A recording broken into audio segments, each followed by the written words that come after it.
వైపుకి నడిపించింది ఆ బిడ్డ. కానీ ఆ బిడ్డను నేను చూడలేకపోయా తల్లిని. ఎంత ప్రయత్నం చేసినా నా వల్ల కాలా.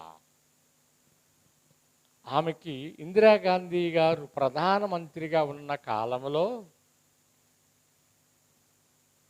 ఇందిరాగాంధీ మాకేం తెలియదు కదా, మీకు తెలుసా ఇందిరాగాంధీ? తెలీదు. నీకు కూడా తెలీదా అమ్మా? నీకు తెలుసమ్మా?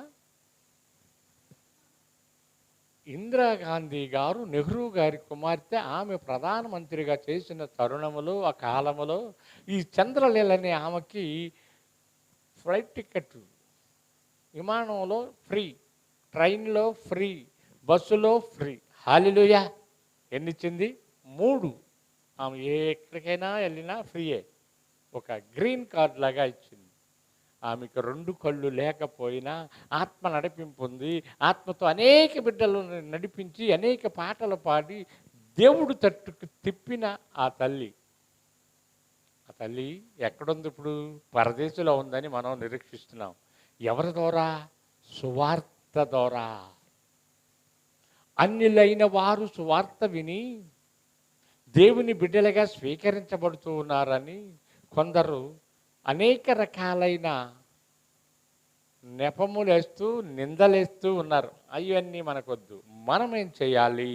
సువార్త ద్వారా దేవుని దగ్గరికి వచ్చి దేవాతి దేవుడు దీవెనలను పొందుకుని మనకి ఉన్నవన్నీ కూడా యేసు ఇచ్చినయేనని నమ్మకం ఉండాలి. ఏముండాలి? నమ్మకం. అలాగే రోమీయులకు రాసిన పత్రికలోకి రండి. పక్కనే రోమాపత్రిక 1వ అధ్యాయము 16వ వచనం. టైం పరిగెత్తుంది.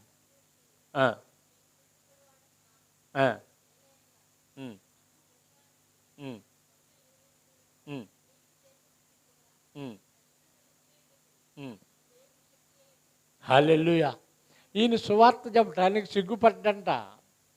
కొంతమంది బైబిల్ పట్టుకోవాలంటే సిగ్గు, పాట పాడాలంటే సిగ్గు. కొంతమంది ఎవరు లేకపోతేనే పాట పాడుతున్నారు. ఏంటంట? ఎవరి కోసం పాడుతున్నావు పాట? మనుషుల కోసం కాదు. సృష్టికర్త అయిన దేవుడు నిన్ను పోషించేవాడు, నీ కోసం ప్రాణం ఇచ్చినవాడు, నీ కోసం పరిశుద్ధమైన రక్తాన్ని చిందించిన వాడి కోసం, ఆయన కోసం పాడాలి. ఆయన కోసం మందిరానికి వెళ్ళాలి. ఆయనే మన తండ్రి అయిన యేసు ప్రభువారు. ఆయనే. సిగ్గుపడకుండా క్రీస్తుని నమ్ముకో. విశ్వాసులైన వారు మీరు ఏం చేయాలి? సువార్త అంటే అమ్మా, సువార్త అంటే ఏంటి అసలు? అది తెలుసుకోవాలి మీరు. సువార్త అంటే ఏమిటి అమ్మా? సువార్త అంటే పాస్టర్లే చేయాలనేది రూలు కాదు. మీరు కూడా చర్చికి రాని వారికి, చర్చికి వస్తూ ఆగిపోయిన వారికి ఏం చెప్పాలి అంటే, యేసుని నమ్ముకో, నరకాన్ని తప్పించు. ఇదే సువార్త. తగిన పనులు మాకు అప్పగించాడు, మేము చూసుకుంటాం. ఆయన చెప్పింది మోషేకి ఎలా చెప్పి ఫరో దగ్గరికి పంపించాడో, లేక తన బిడ్డల దగ్గరికి పంపించాడు, అలాగే మీరందరూ కూడా ఆయన బిడ్డలు. ఆయన పరిశుద్ధమైన రక్తంతో కొన్న బిడ్డలు మీరు. విలువైన రక్తం, పరిశుద్ధమైన రక్తాన్ని మనకిచ్చి ఆయన కొన్నాడు. అందుకే కొరింథీ పత్రికలు అంటాడు, మీరు మీ సొత్తు కాదు, తీయవసల్లా, మీరు సొత్తు కాదు, విలువైన రక్తముతో కొన్నవారు. ఒక వస్తువుని కొన్నప్పుడు ఈ వస్తువు మీద అధికారం ఎవరికి ఉండిద్దమ్మా? ఉండదు ధనలక్ష్మి గారు? ఈ వస్తువుని కొంటే ఈ వస్తువు మీద అధికారం ఎవరికి? కొన్నవాళ్ళకే కదా. మరి ఒక బిడ్డని కంటే కన్నవాళ్ళకా పక్కన వాళ్ళకా? కన్నవాళ్ళకే. వీడి కోసం నా రక్తం అంతా త్యాగం చేశాను, వీడి కోసం నేను అని అంటారు. మరి నీ కోసము నా కోసము పరిశుద్ధమైన రక్తాన్ని త్యాగం చేశాడు సిలువలో. ఆయన రక్తం ఇచ్చి కొన్నాడంట. ఏ రక్తం అది? పరిశుద్ధమైన రక్తం. నా రక్తం యేసు రక్తం, నా గోత్రం యోధా గోత్రం, నా తండ్రి యేసురాజు. ఆయన రక్తం ఇచ్చి కొన్నాడు, మనం ఆయన సొత్తుం కదా. ఈ సొత్తైన దానిలో ఏం పొయ్యాలి? పరిశుద్ధమైన ఆత్మతో కలిగిన వాక్యాన్ని పొయ్యాలి. ఏయో పోస్తున్నారు, ఏదేదో చేస్తున్నారు. ఆయన చూచుతున్న దేవుడు. హల్లెలూయా. ఏ దేవుడు? చూచుతున్న దేవుడు. ఎక్కడుండి? నీ తల్లి గర్భంలో ఉన్నప్పుడే చూశాడని కీర్తనలో మనం అనేక సార్లు చూసాము, పరిశోధించాము. నువ్వు పిండముగా రాకమునిపే చూసినవాడు. నువ్వు ప్రార్థన ఎగ్గొట్టి ఏ చర్చి కాడ ఉన్నావో, ఏ స్థలంలో ఉన్నావో ఆయన చూడడా? చూస్తాడు. సాకులు చెప్పేవారు కూడా ఉన్నారు బైబిల్లో. అయ్యా నేను విందు జరుగుతుంది రండి అంటే ఒక అతను ఏమన్నాడో తెలుసా? నేను పెళ్లి చేసుకోవడానికి వెళ్తున్నాను అన్నాడు. ఒక అతను పొలం కొనుక్కోవడానికి వెళ్తున్నాను అన్నాడు. ఒక ఆయన ఎద్దులు కొనుక్కోవడానికి వెళ్ళాను అన్నాడు. వాళ్ళు ముగ్గురు తిరకించారు కనుకనే ఈ సువార్త మన దగ్గరికి వచ్చింది. హల్లెలూయా, హల్లెలూయా. ఈ సువార్త అంటే తెలీదు మనకు. మనం అంతకుముందు మన పూర్వీకులు ఇదే దేవుడు అంటే దీనికి నమ్మాం, ఇదే దేవుడు అంటే ఆడికి వెళ్ళాం, ఇక్కడికి వెళ్ళాం. వారు మన పూర్వీకులు ఎలా వాడుకున్నారో అలాగెళ్ళాం. ఇప్పుడు ఈయన నిజమైన దేవుడు అని ఎలా చెప్పగలం? నేను చెప్పగలను. క్రీస్తు పూర్వం క్రీస్తు శకం అనేది నా తండ్రి అయిన యేసు వలన వచ్చింది. ఈ రోజున నీవు తారీఖేసి రాస్తున్నావంటే, ఈ రోజున క్యాలెండర్ చూస్తున్నావంటే అది నా తండ్రి అనుగ్రహించినదే. హల్లెలూయా. క్రీస్తు శకం క్రీస్తు పూర్వం అనకపోతే ఆనాటి కాలంలో అనేకమైన భక్తులు ఉన్నారు, అనేకమైన దేవుళ్ళు కూడా ఉన్నారు. మరి వాళ్ళ పేర్లు పెట్టలేదు. ఏ పేరు? ఏ పేరు ఎందుకు పెట్టలేదంటే ఈయన నిజమైన దేవుడు. హల్లెలూయా. ఎలా చెప్తావండి అని అంటారు. 100వ కీర్తనలోకి రండి, ఒక మాట చదివి మరి వాక్య భాగంలోకి వెళ్దాం. 100వ కీర్తన.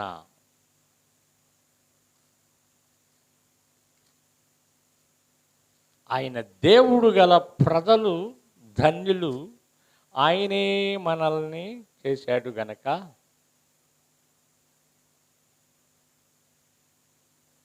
మూడవ వచనం చదువుమా. యెహోవాయే దేవుడని తెలుసుకోండి, ఆయనే మనల్ని పుట్టించెను, మనము ఆయన వారము, ఆయన ప్రజలము, ఆయన మేపు గొర్రెలము. చూసారా? ఆయన పుట్టించాడు, ఆయనే నిజమైన దేవుడు, ఆయన ప్రజలము, ఆయన మేపు గొర్రెలము. ఇంకొద్ది కింద చదువు.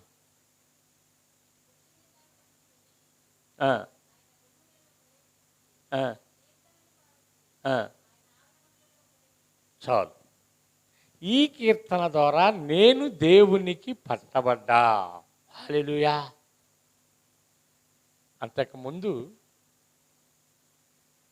నేను దేవునికి వ్యతిరేకిని, దేవుని దృష్టిలో ఒక దుష్టుడిని. కానీ నా దేవుడు ప్రేమించి ఆయన పాత్రగా మలుచుకుని ఆయన పొలములో ఒక పనివాడిగా వాడుకుంటున్నాడు. హల్లెలూయా. యేసంటే తెలియని వాడిని, యేసు ప్రభు దగ్గరికి ఎప్పుడు వెళ్ళని వాడిని, కానీ విడిచిపెట్టలా. ఇతడు నా వాడు కాదు అని జక్కయ్యని అందరూ దూషించారు. దూషించారా లేదా ప్రేమించారా? ఏమా? జక్కయ్యని ప్రేమించారా దూషించారా? ఎందుకని? అతడు సుంకపు కలెక్టర్. రూపాయి అంటే రూపాయికి ఇంకో సున్నా పెడితే ఏమైందమ్మా? అది అవుతుంది. అట్లా పెట్టుకుంటూ ఆనాటి ప్రజల దగ్గర అధికమైన ధనాన్ని దోచుకుంటూ ఉన్నవాడి దగ్గరికి జక్కయ్య దగ్గరికి యేసయ్య వచ్చాడు. హల్లెలూయా. జక్కయ్య ఇంటికి వెళ్ళాడు. జక్కయ్య దిగిరామని పిలిచాడు. ఆ మేడి చెట్టు మీద ఉన్నప్పుడు ఎలా పిలిచాడు? జక్కయ్య పేరు ఆయనకి ఎలా తెలుసు అంటే నీ తల్లి గర్భంలో ఉన్నప్పుడే ఆయన చూశాడు గనక, ఆయన చేశాడు గనక, ఆయన లేకుండా ఏది కలగలేదు గనక మన పేరులన్నీ ఆయన దగ్గర ఉన్నాయి. ఏ పేర్లు? జీవ గ్రంథంలో నీ పేరుందో లేదో చూసుకోవాలి. పరిశుద్ధమైన పట్టణానికి నా దగ్గర టికెట్ ఉందా లేదో చూసుకోవాలి. ఆ తర్వాత నేను కరెక్ట్గా ఉన్నానా లేదా అని ఈ 3 పనులు మీరు చేయాలి. ఏం చేయాలి? ఏం చేయాలమ్మా? అమ్మ కాసేపు నిద్రబాబాక నాయన చూడండి. ఒకటి ఏంటి మాట్లాడరు? నేను ఎవరికి చెప్తున్నాను? మీకే కదా. ఆనందయాత్ర, ఇది ఆత్మీయ యాత్ర, యేసుతో నూతన యెరూషలేము యాత్ర. కొరింథీయులకు రాసిన 2వ పత్రిక 4వ అధ్యాయము 4 చూద్దాం. మీరేదో బలహీనతగాను బద్ధకంగా ఉన్నారు. మరి వెళ్ళి చికెనో మటనో తింటే కానీ మీకు ఈ బద్ధకం పోదేమో. కొరింథీయులకు రాసిన 2వ పత్రిక 4:4.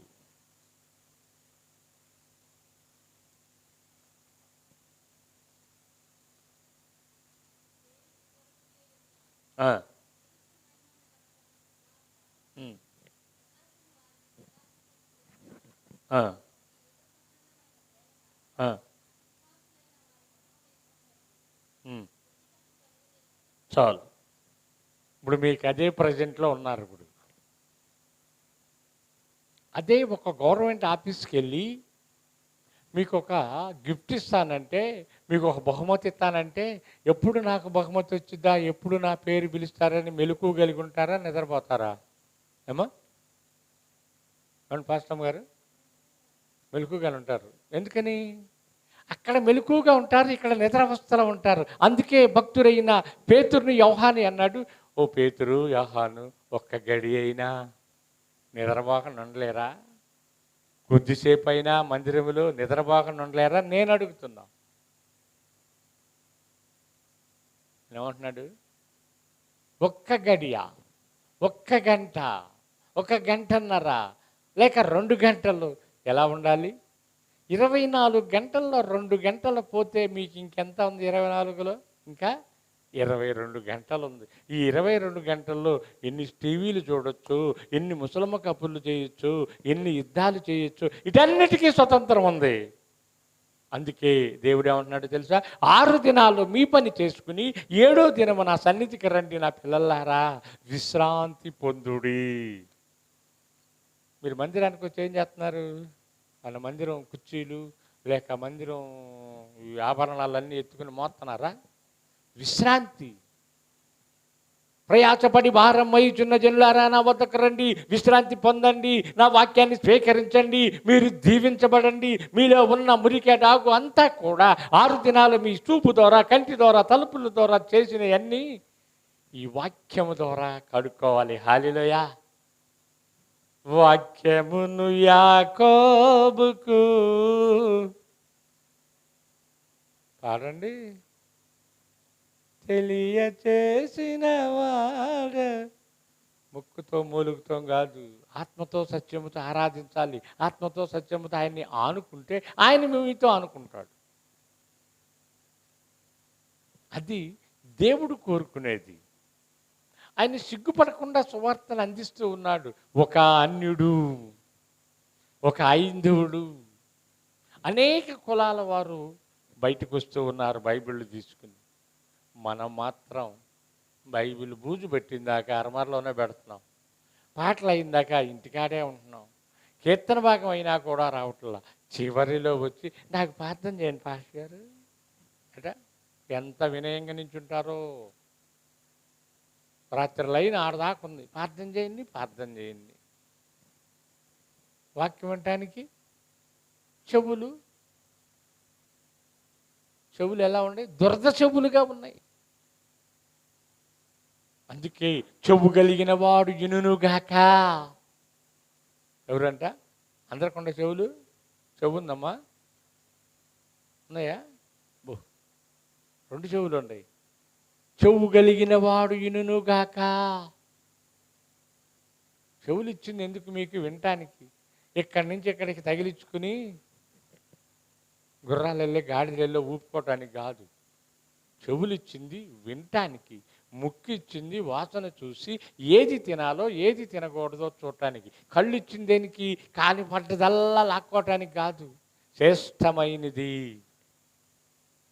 దేవునికి ఇష్టమైనవి స్వీకరించాలి. సంఖ్యాకాండంలో ఉన్నాయి మనం ఏమి తినాలో ఏమి తినకూడదో అని. అటన్నిటి జోలికి వెళ్తా. ఇప్పుడు మన అంశం ఏంటి? సువార్త. ఈ సువార్తను నీవు నమ్మితే బాప్టిజం పొందుతావు. సువార్తని నమ్మితే తండ్రితో ఉంటావు. సువార్తని నమ్మితే రేపు బంగారపు వీధుల్లో ఉంటావు. ఈ సువార్తని నమ్మితే ఎక్కడుంటావు? పరిశుద్ధ గుంపుల్లో చేరి కోట్లాది దూతలతో కలిసి యేసు పరిశుద్ధుడు పరిశుద్ధుడు పరిశుద్ధుడు అని పొగిడే దానిలో ఉంటావు.